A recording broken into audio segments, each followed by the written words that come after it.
And I'm back over here now with Anthony Smith. We're talking about what's going on around the economy, a little bit of shipper update. What are we talking about today? That's right. So with shippers, we just kind of got an idea of what's happening with Lori Ann at the very upstream level, or at Mhm. least kind of midstream after it's already been manufactured, and now it's just trying to find its home.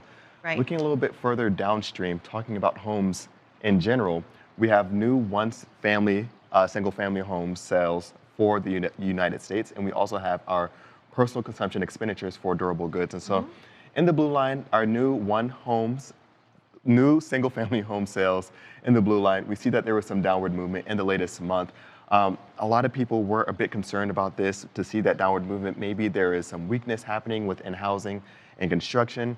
But the big thing is, it's not a lack of demand, but of course, those increased prices, Right. the lack of supply, and the issues that's really impacting the overall housing market. And so typically when we're seeing, of course, those homes being built, purchased, sold, everything like that, we see an increase in personal consumption expenditures as well for durable goods, Mhm. especially as we fill those homes up with more stuff, more appliances, more furniture, more goods. And so we're still seeing that increase right now because consumers can't stop overall for those Can't durable stop goods. buying. Can't Just can't stop stop buying. buying things. Do you think that people, even though they may not be able to buy a new home, they're like, all right, whatever, I can't get the new home. Let me get that new couch and that new fridge and the new chair and the new patio furniture. So even though they're not filling a new space, do you think that they're using that money instead to kind of refresh their old one?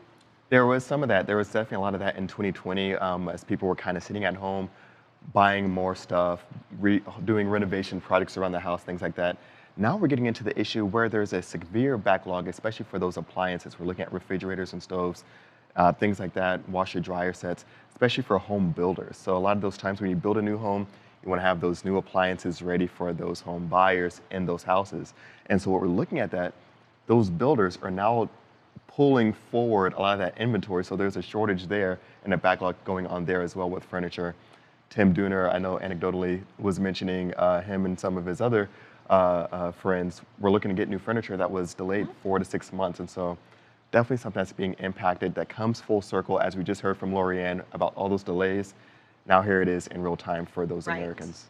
And we say that it all comes down to the consumer, but here's the thing is that consumer behavior is changing, but it's not reverting back to what it was pre-pandemic levels. They've kind of taken this unsatiable desire to buy things, and now we've got Amazon bumping up Prime Day again back to the summertime, and now we're just going to see these backlogs continue because people just can't stop buying things. That's exactly right. And when we look at our next chart, we're going to look at one of those areas that I've, of course, was skeptical for some time, and that is our weekly initial jobless claims. Mhm. It's Thursday. I couldn't go on a Thursday without talking about it. And so what we see here is that our previous week was at 406,000 initial jobless claims. We're now at another pandemic low, 385,000 initial jobless claims for the United States. So good news, it's Mhm. still moving in a good direction, in the right direction, downwards consistently. So consumers in a better position on better footing. Overall, we're trending down when it comes to unemployment numbers, but is there still a kind of struggle of getting people back into that workforce? It's kind of slow going, right? Because we still have those extended unemployment benefits, even though they're set to expire coming up in about 3 months now, since we're at the start of June, right? That's exactly right. And we're starting to see states take a state by state approach to it. So, not just following those federal mandates, but kind of Hmm. taking things into their own hands. And even at the federal level, they're getting a little bit more strict with those benefits and those claims. And so, you're seeing them to say you have to prove that you're looking for work and that you can't find a job. So, those requirements are kind of starting to increase to kind of help push some of these consumers back into the workplace. Right. We also have to see those consumers, I think it was just over 40% of those that were receiving unemployment benefits were actually getting more with those unemployment benefits than they would if they were to return to the workplace. You got to think of maybe entry level positions, Uber drivers, Lyft drivers, things like that have been in tight demand. So when we're looking at that, that's going to be one of the areas that we're going to watch closely. It all comes back to downstream. And when we're looking at this, it's always going to come down to consumers. So at the very high level, yesterday we talked about the manufacturing upstream.